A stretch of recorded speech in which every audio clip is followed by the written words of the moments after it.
This week's episode is brought to you by Campaign Refinery, an amazing new email marketing automation tool. Look, in the world of digital marketing, there's a lot to keep track of. We all know this. As much as we're in love with social media and the power of social conversation here at Social Link and on the All About Digital Marketing podcast, we are well aware at just how powerful email marketing can be. Email marketing is not dead.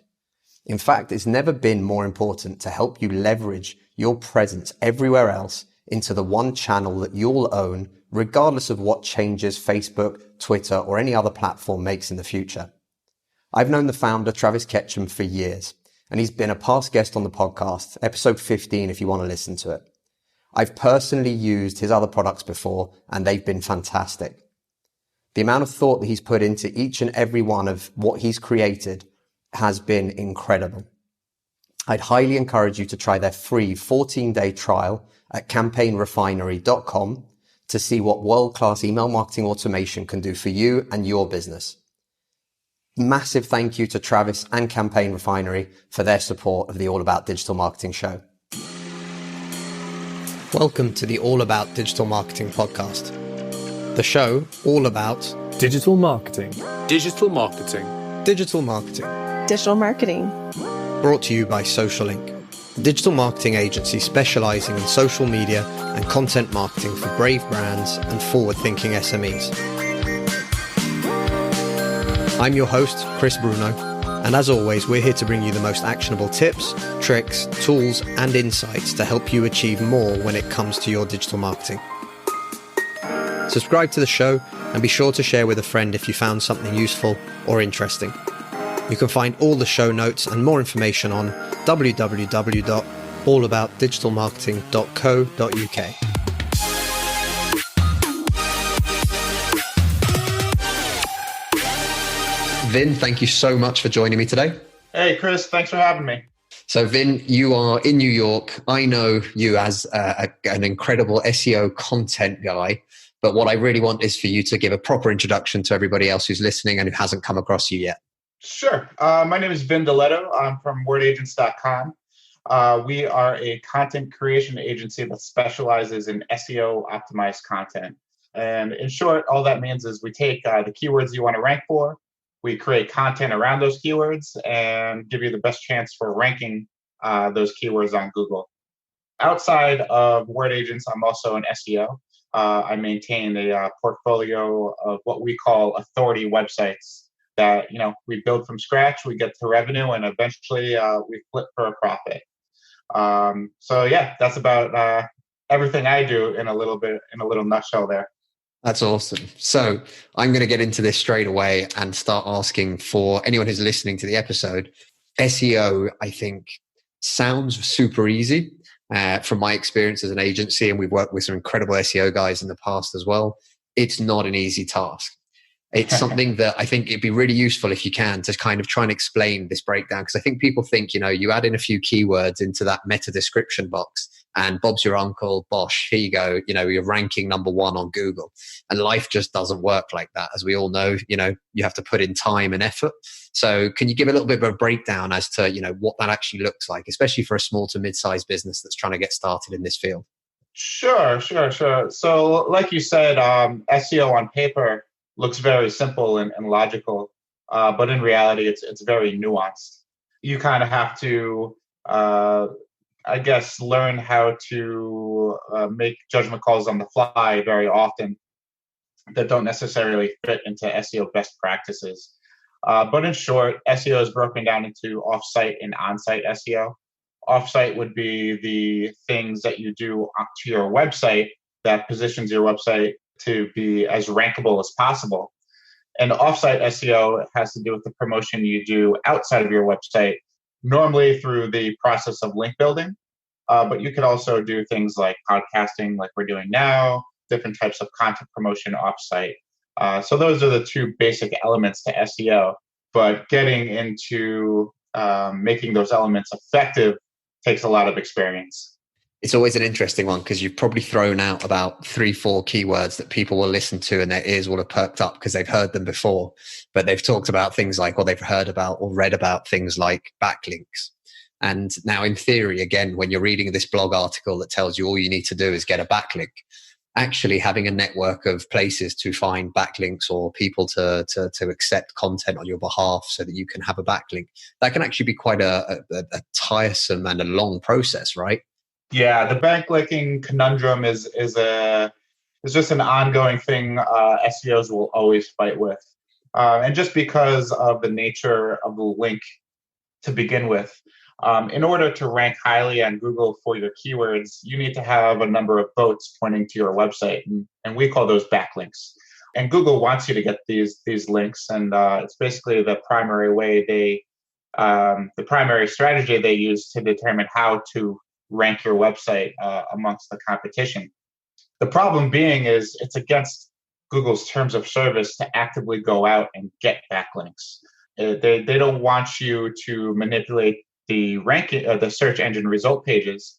They want you to achieve backlinks naturally, which is very, very difficult to do. So the job of SEOs really is to obtain backlinks in a way that appears as natural as possible to Google without actually flipping any kind of filters or triggers that would alert Google to maybe some shady linking techniques.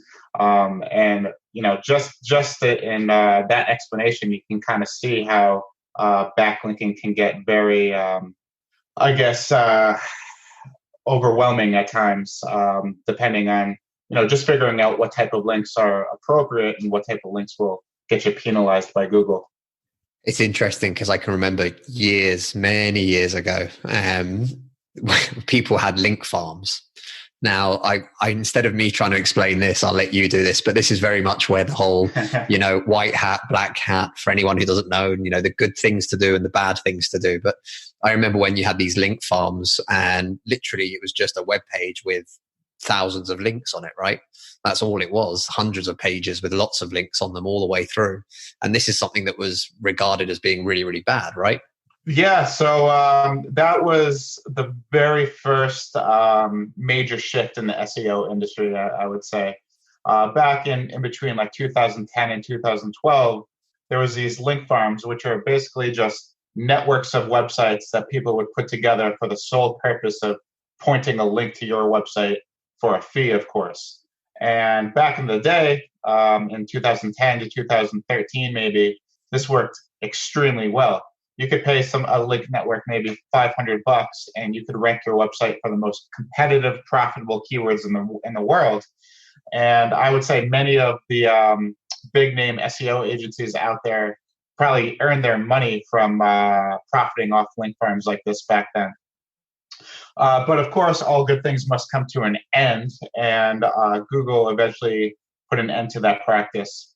Now, any websites that are found to have links from link farms get a penalty, and through this penalty, they could either remove your website from Google for a period of time, or they can remove your website permanently, which would obviously have very negative effects for your business. It's interesting because I think we've probably gone into some of the more technical kind of aspects of this, but let's try and bring this all the way around. So the goal of this podcast is always to try and give as much tips, tricks, hints, tools, anything that we can to really help people. But one of the questions that I get asked a lot, and I'm going to just throw it over to you to answer instead of me trying to, is a really simple one, which is, I want to rank for this keyword. What do I need to do? And this to me is a really challenging one again. And I know that there's a lot of nuances and, different elements that go into this, but help people understand this, so that they get a real picture of what it takes to try and rank for a keyword. Sure. And what I always say, and you'll see me saying this in several podcasts and interviews, is you always take the stance of matching and exceeding. So fortunately for SEOs, Google shows its hand in regards to how to rank for a specific keyword, because you can see what web pages are currently ranking for that keyword right now. So all you really need to do is reverse engineer the websites that are currently ranking for the keyword that you want to rank for. And by reverse engineer, I just mean look at the size of their website, look at how they optimize their articles, specifically the article that's ranking for the keyword that you want to rank for.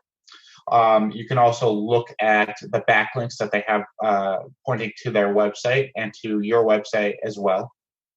And once you obtain this data, what you want to do is match them in regards to the same number and quality of backlinks, the same length of article, the same quality of article for the article that's ranking for the keyword, and then exceed. And when I say exceed, I mean I try to do about 10 to 15% better than they did. So 10 to 15% more links, 10 to 15% more value out of the content, and in general, just 10 to 15% more effort. And usually, when I take this approach, I find a lot of success. Now, you also always have to take into account the pure competition of the keyword you're trying to rank, because obviously some keywords are more competitive than others. But for the most part, if you take a match and exceed standpoint, you'll be putting yourself in a good position for success. This probably brings me on nicely to the next bit, which is how should small businesses identify the keywords that they should be going after? Because you mentioned that keyword there, right? Where it is competitive, like, certain keywords, it's going to be very hard to match and exceed, right? If you've got, if you're a new piece of software that does, I don't know, let's say social media scheduling tool, you're up against some serious players that have been around for years, who are creating content day after day, that have huge websites that have been around for a long time. Those sort of terms can be super competitive. So how do you kind of identify what those keywords are, and how how do you make that decision to decide which ones to really target? Sure. I'll give you some keyword research tips in a nutshell here. You're going to want to have two sets of keywords. The keywords that you want to rank for eventually, and these will be the most difficult keywords in your industry, the most difficult to rank keywords in your industry, rather. So that'll be set one. And set two would be the keywords that you can rank right now today. And that will be completely based on the power of your website in the eyes of Google, and just how long you've been at the SEO game. For both sets of keywords, you'll need a keyword research tool. The big players in the game, the biggest one I would say is ahrefs.com. That's ahrefs.com. And the other big one is semrush.com. And these tools have functionality that allow you to search for keyword opportunities in your industry. The quickest way to find these keyword opportunities is simply to amass a list of your competitors, both competitors that are the biggest competitors in the vertical within your industry, and also competitors that are kind of at your level. And then what you can do is you can actually plug their websites into these tools, and it'll spit back the keywords that they're currently ranking for. Now, you can kind of mash all these keyword lists from each of your competitors together, and then kind of cherry pick the keywords that you want to target and put them into those two buckets that I mentioned previously, where the easy bucket, the ones that you can rank for right now, you can get started creating content for those keywords right away. And the long-term bucket, you can kind of create a strategy as to how you want to approach ranking for those very difficult keywords over the course of a few years. Does that make sense? Yeah, absolutely. And we've had actually a couple of the guys from SEMrush on the podcast as well. And it's hugely insightful to see how they grew their company, but two, the absolute power that software has. And it is a really good tool. So not sponsored. SEMrush is a marketing machine, but both for marketers like us, but the marketing they do for their company is very impressive. They're pretty much everywhere in the SEO world. Yeah, we spoke to the global head of marketing. She was very, very impressive. Again, we're not sponsored by SEMrush, but I will drop this into the show notes because, again, it is a great tool for people to use. Okay, cool. So now that somebody has an idea, they know roughly what the keyword is that they think that they can rank for straight away, or they want to try and do, right? Now it's all about content. And this is where you guys come in as an agency as well. But what do you recommend for, and again, we're trying to help small businesses, but not everyone can afford an agency, right? But when people are writing blog articles, I find, I've come across anyway, unfortunately, clients, that, they're saying to me, yeah, I write a blog regularly, one thing or other. And when I have a look, it's 200, 300 words of jibber jabber, basically just sort of chatting about something with no clear defined purposes or anything else. So what are the tips then at that point? Once you know what the keyword is you want to go for, what's the next step? Sure. These days, we typically use Mind Data to help us make these decisions. But if somebody just starting, they don't want to spend money on tools and such, and they just want to, dip their toe in the water in regards to optimizing their content for a specific keyword that they want to rank. There's a few very easy strategies that you can implement right away that will be effective right away. So once you understand which keyword you want to target, you have to go ahead and create your article around that keyword. The most effective things you can do right away would be make sure that that exact keyword that you want to rank is in the URL of the page of the article you're writing. You want to make sure the keyword is in the title tag as well as your H1 tag. If possible, you can work that keyword into both the introduction paragraph and the conclusion paragraph of the article. And as well, if you could include the keyword or a variation of the keyword in some of the headings within the article, that is very effective as well. And I would say when it comes to optimizing content, that is like content optimization 101. That's what you want to do to every single article that's focused around a specific keyword. And I would say that would get you to the first ranking to the first 2 pages for the keyword for easy keywords, and it'll get you in the top 30 for medium high competition keywords. It's interesting because there's a lot of talk around the whole content space and how to write this content, but you also find a lot of mixed messages. So from your experience, how do you find when it comes to the content creation aspect, what sort of length do you find to be the right kind of standard? When I talk to people and I say, you want to try and write a good 800 words minimum for a good blog piece around a particular topic. But again, I'm sort of working off information that, give or take, I've been sort of told over the years. And also because when I say to someone, write 2,000 words about a subject, they kind of look at me and are mortified. So what's the kind of advice that you would give to people in terms of the length of articles and how they're trying to create this content? Sure. Yeah. This kind of goes back into like intent modeling too, writing to the intent of the search query. But fortunately, we can kind of lean on Google again for this. They're already showing us the correct length for the article with the pages that they're currently ranking for the keyword. So what I like to do is I usually tally up the length of each article currently ranking in the top 5 spots for the keyword. And I get the average length for those top 5 articles. And then I just match and exceed again. So if the average length was like 800 words, maybe I'll do like 800 words plus 10%. And typically that puts me right where I need to be. And I see a lot of success that way.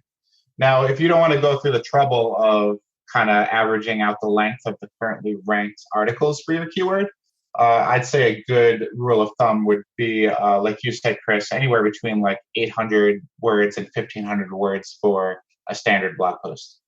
It always scares people when I say that. And some people listening are like that. This is why I don't blog. You see, I can't write 800 words. I can't write 1,500 words. Well, that's why Word Agents is here, Yep. But blogging doesn't have to be a scary thing.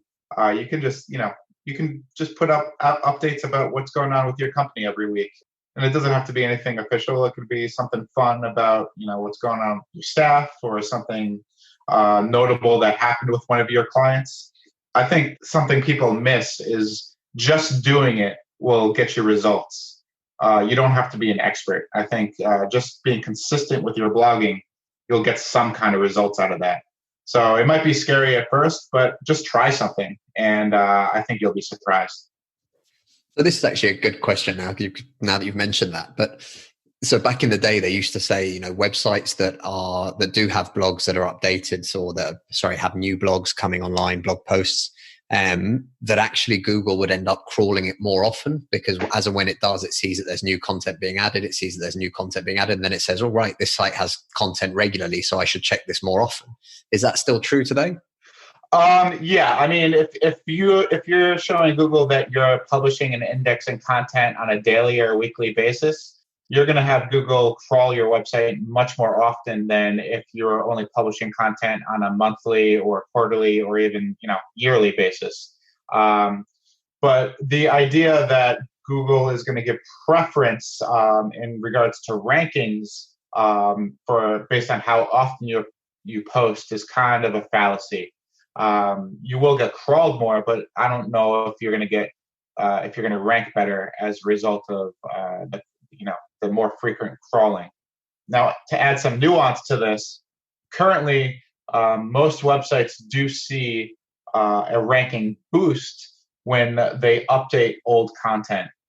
So if you have an old blog post from 2 years ago and the facts in that blog post have changed since then, if you go in there and update that blog post with current factual information and update the post date to show that it's been republished for the current date, you should see a boost in rankings from doing that. So for anyone who has started, now you know, and if you haven't started, you also know that you need to start. Regardless, there's some work to be done on your blog. Yeah, and just in today's SEO environment, if you have a ton of content on your site and a lot of it is not ranking, it's probably more beneficial for you to go back and re-optimize those old blog posts rather than put out new content. Because all that content is energy and money and time that you spent on your website that isn't doing anything for you right now.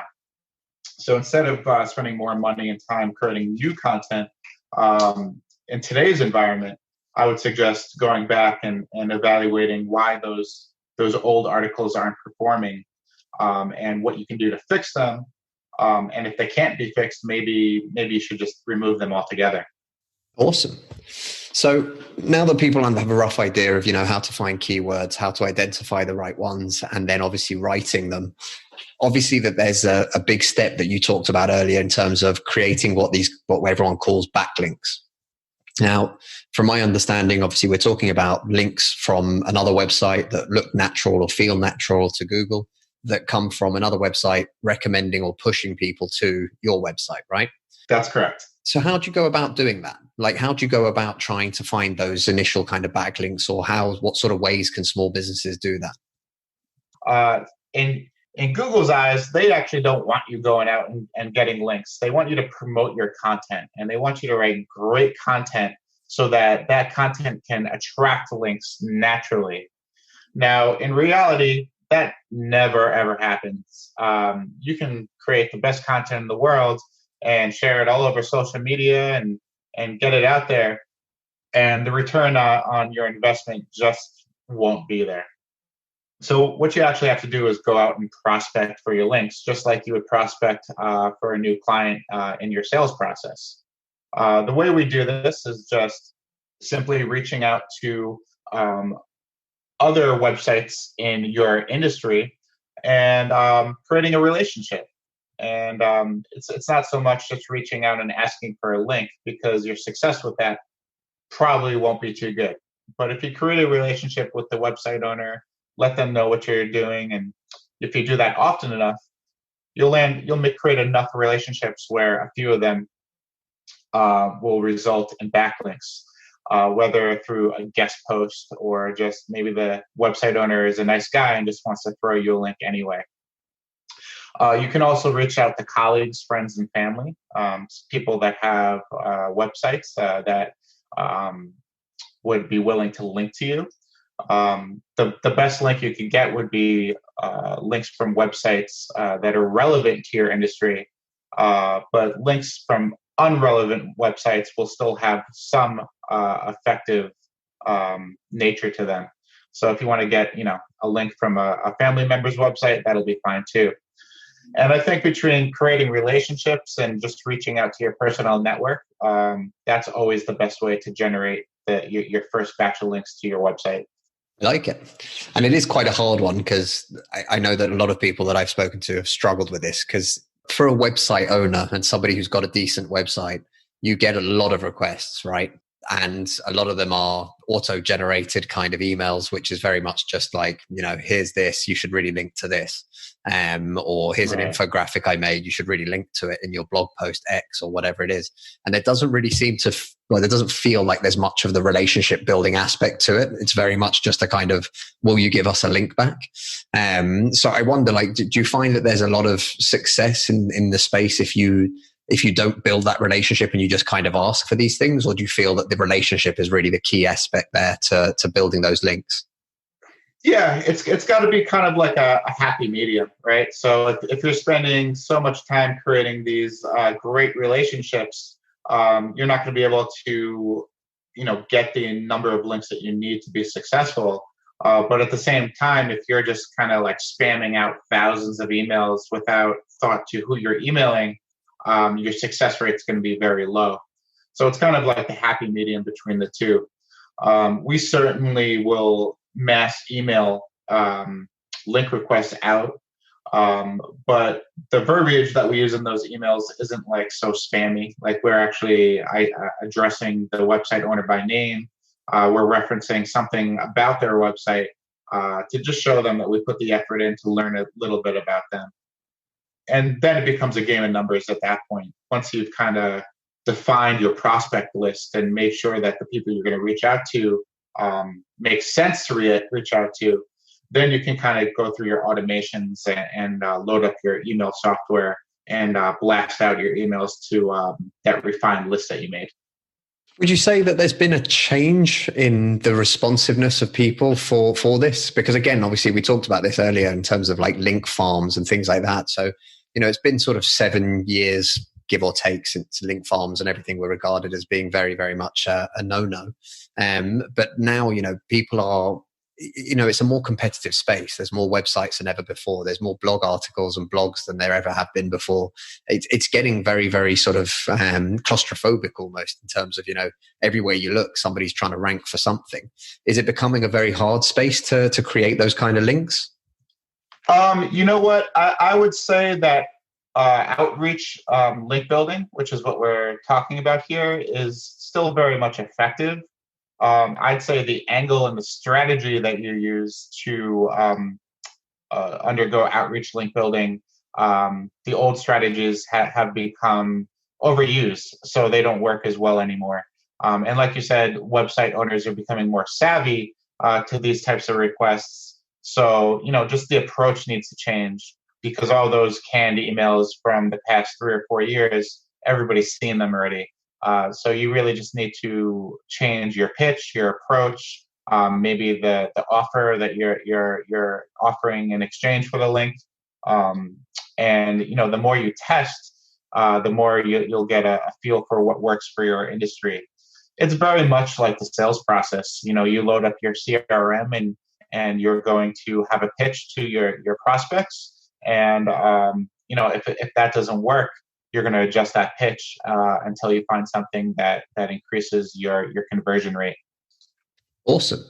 Well, I think that's a huge amount of advice for all sorts of people that are listening.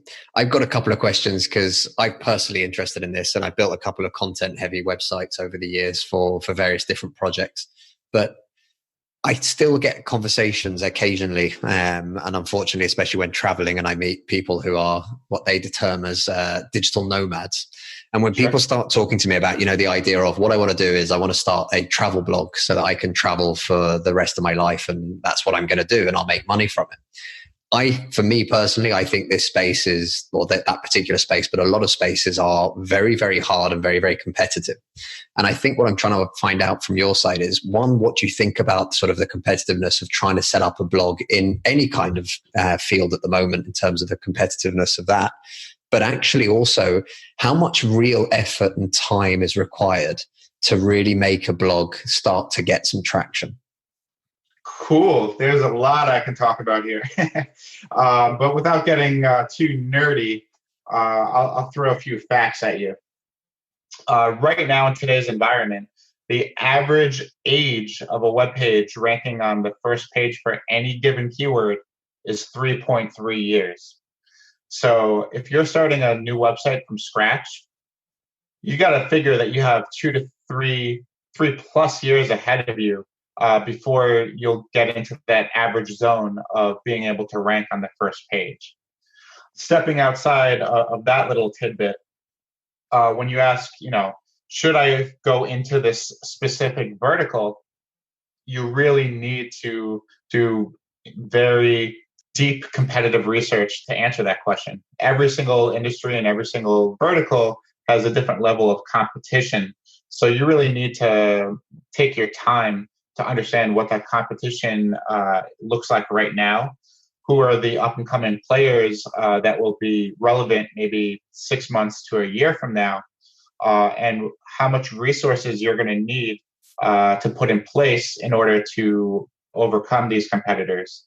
So for me, when I'm doing competitive analysis, I spend anywhere between a week to a month and a half doing research before I make the final decision whether to go into a specific industry or to just abandon it altogether.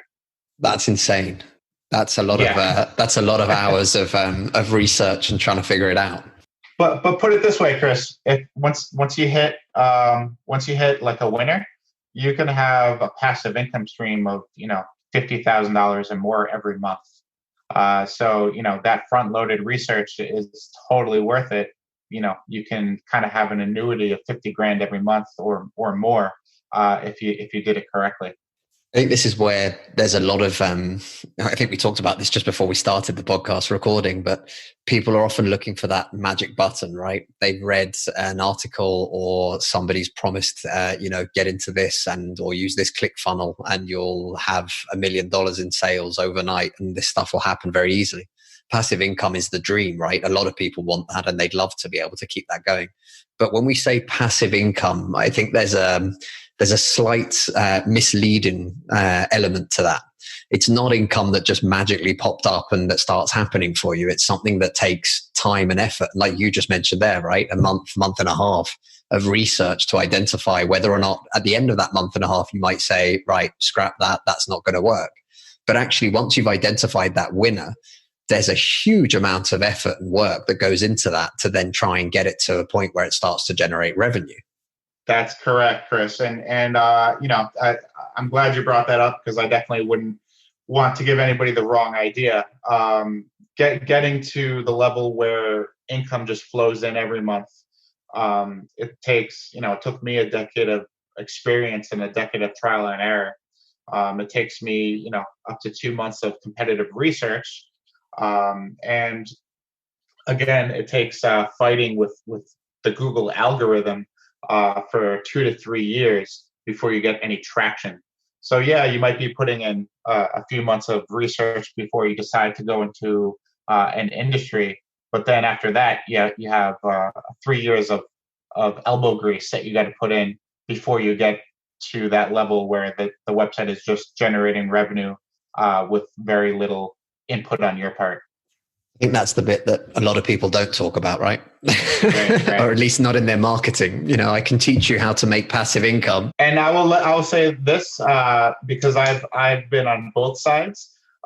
It's much easier to use SEO as a marketing tool for a real world brick and mortar business than it is to try to generate a website using SEO and generate revenue just from SEO tactics. You can do it, but you'll have a much easier time developing a real world business outside of SEO and simply using SEO as a marketing tool to drive revenue to that business. That's interesting that you say that. And do you think that comes as part of the community that comes around that business? So all the clients, all the people, whether they're sharing content or whatever else it might be. But do you think that SEO works better when you have a real business with real community for that sort of a reason? I just think that it's kind of more the flip of that. It's the fact that all of the topics and the verticals that people go after for passive income authority websites, those are all taken up. Like, the jig is up. People have learned the game. And while it was very easy back in 2010 to rank a website on a profitable topic, these days those topics are completely saturated, and it's very difficult to rank for those industries and terms and keywords. But when you go for a specific industry. Let's use the restaurant industry as an example. I also own a restaurant as another one of my businesses. The SEO competition for those terms is much lower, typically because restaurant owners do not know much about SEO at all, which makes it much easier for me as an SEO to apply those tactics to my restaurant business, because the competition within that industry and my location where my restaurant is located is much lower. That makes a lot of sense. And again, you're quite lucky in the sense of you understand SEO inside and out. So I'm guessing you could implement that to quite a few different businesses. Yeah, it's definitely an edge, and if you're able to have a director of SEO position in your company, they can bring that edge to you as well. Do you find that lots of companies, even when they get to a fairly decent size, are, and I'm not going to say shying away from SEO or ignoring it, but it's a less prevalent factor maybe than what they're doing for social, for example, or what they're doing for video marketing, for example? Do you find that happens quite a lot? Yeah, it really depends on the size of the company. Like enterprise level companies, their reliance on SEO is very minimal, just because of the pure brand recognition of their names. People, well, let's say Coca-Cola. Like Coca-Cola doesn't really need to, take over keyword real estate because they're a household name. So enterprise level SEO maybe not the biggest part of their marketing mix, but when you get down towards like mid market and small businesses, SEO is very important, because you can, the more organic traffic you can grab, the faster your business will grow. So I think the answer to that is really just, it depends on the size of the business that you're in and where you're trying to take your company in the current environment. I think it's really interesting as well. And there's something I scribbled down some notes as you were talking earlier, and there's something I want to come back to, but we mentioned very briefly the intent of a search term. And I think this is something that we kind of went through with a couple of the other guests on previous episodes, but I'd love you to get into this as well, because I think this is really important, especially for small, mid-sized businesses where, resources are limited. So time and effort that goes into these things is precious. But actually, can you help people out to understand, when you talk about intent of a keyword, what are the differences and what do you mean by that? I understand it, but I think this is really important and useful information for people. Sure. So the way I describe this to our writers at Word Agents, because we try to write for intent whenever possible. Intent just means, who are the people that would be searching for this article or keyword on Google, and what is the problem that they're facing that led them to search for this article. And then when you write your article, you need to speak to that intent. So I just created a briefing on the topic of, what was it? It was charitable service ideas for kids. And I had to explain the intent of that article to my writers. So the people searching for an article on charitable ideas for kids wouldn't be the children.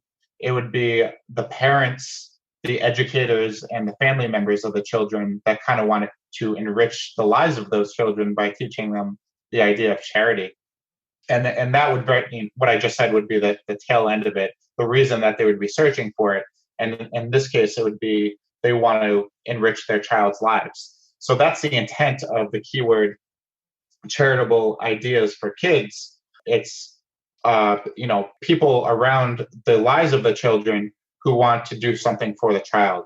So understanding that intent and writing your article to basically answer that intent will give you a much better chance of ranking for the keyword you're targeting.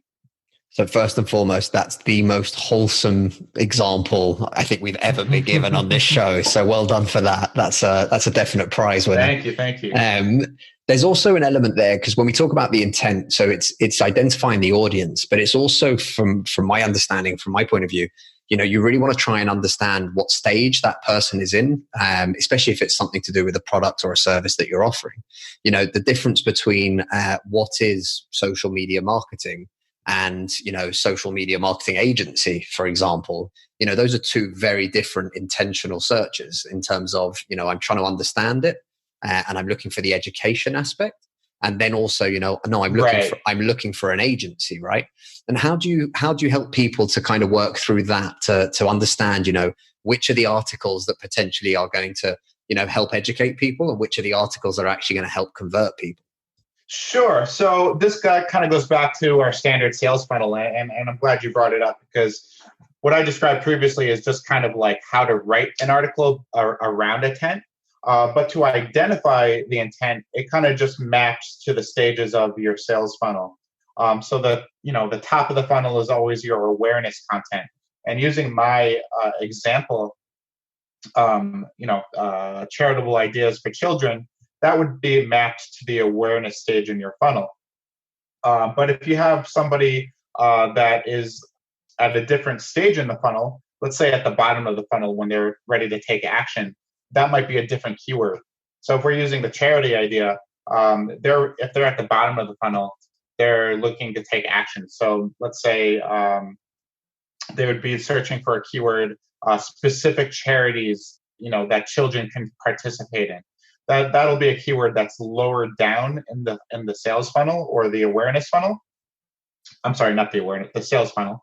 And it's a different intent. Their intent is no longer to look for ideas of charities. Their intent now is to look for a specific charity so they can go ahead and take action on teaching their kids about charity.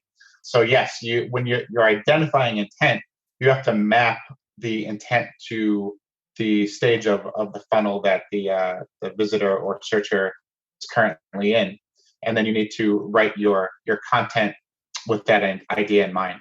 I think that's exactly what it is. The idea of understanding the audience, understanding the person who's reading this, but then also, like you said, understanding where they're at. And again, in your sales cycle, from the very beginning of awareness and education and all the rest of it, all the way through to what are those pieces of content that are really going to actually help somebody to take action, right? Because that's, for all the stats that we can give, where the blogs are getting lots of content written, read, people are linking and everything else, ultimately what we're always looking for is the bottom line, right?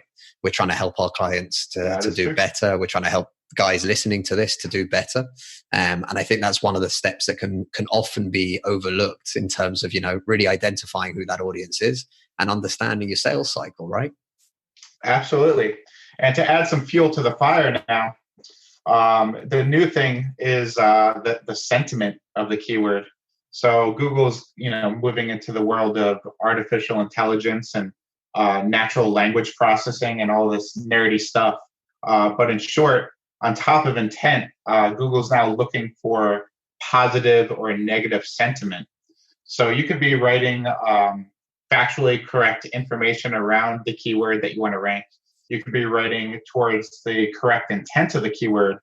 But if your sentiment, whether it's positive, negative, or is off compared to what's currently ranking for the keyword on the top 10 spots currently, you could be putting yourself at a disadvantage. Now, sentiment analysis is still very, very new. But if anybody is trying to, stay on top of best optimization practices, that's the next layer to all of this keyword optimization stuff. So we just spoke about intent, and then the next step in the evolution would be sentiment analysis on top of that.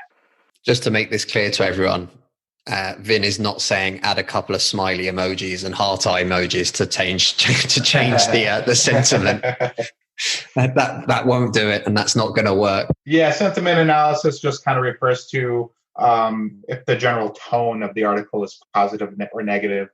We do a lot of product reviews at Word Agents. So, if we write an article that's, an overly glowing positive review for a given service or product, but all the other reviews for that product are negative, we're going to have a less of a chance of ranking that article for the target keyword, because we just stick out like a sore thumb and the sentiment isn't in line with what the masses are saying it should be.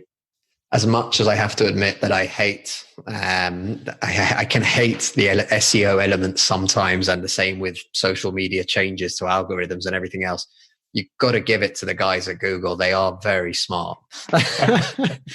Yeah. I mean, I think SEOs are smart in general too. And as much as we get on Google for making our lives difficult, you got to give them props for the intelligence, because these guys are really savvy. It's interesting because it's always going to be changing, and every time it changes, somebody else is going to be trying to game the system, and every time somebody's trying to game the system, they're going to make changes, and so on and so forth. The game of cat and mouse continues. It's a running joke in the SEO world that every time there's a change to Google, everybody screams that SEO is dead. And anytime we read that, guys in the know kind of just laugh, because SEO is not going to die. As long as there's search engines, there's going to be SEO. But it's really about how you adapt to the changes and update your strategies and procedures. That really, that's really, where you kind of can weather the storm anytime Google makes a change that really affects the SEO climate. I think as long as there's always websites, there's always going to be search engines, because let's face it, no one's going to go through a directory listing of some 6 billion websites or whatever it is that there are out there nowadays. Exactly. That's spot on. Okay, cool. Before we wrap up, one quick question. Sure. And actually, this is probably not going to be quick, and maybe we should have started this earlier, but localized SEO. So for local businesses, I know that there's a ton of tools out there, but I think even with Google, for having your proper information and updates about who you are and where you are and your address and your business opening hours, etc. But what do you say to local businesses that are trying to really help themselves for their audience and their target audience within their area? So, being fully transparent, local SEO is not my expertise. There's some nuances there that I don't really track, just because that's not my specialty. But in short, local SEO, you, instead of backlinks, backlinks are still important, but you also want something called a citation. And a citation is really just a backlink that attaches your name, address, and phone number to it as well. And especially for new local businesses, the first thing you want to do when you're doing off-site SEO is to make sure you go and get as many citations as possible. And we certainly don't expect you to go out and build, hundreds or thousands of citations on your own. There's services out there that will do that for you. Off the top of my head, I think Whitespark, Darren Shaw is the owner of that. That's a great citation service. And also Loganix.net. That's LOGAN.net. That's owned by Adam Steele. He has a great citation service as well. So citations are a big part of the local SEO mix. And outside of that, just make sure you do your keyword research.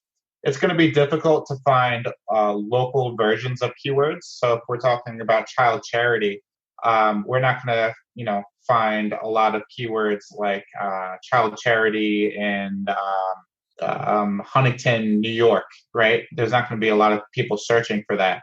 So what I suggest is to just find the general keywords. So in this example, I would say child charity, and then I would just append my location keywords to the end of that. And that way, when somebody happens to search for it, you'll know that you're using a popular keyword within your location, and you'll have the best chance of getting a targeted visitor to your website. So that would probably be my 2 top tips for local SEO. Vin, this has been awesome. Before we say goodbye, how can people find you online? Where can they go? And what's the best place? Sure. Main spot, you can find me wordagents.com.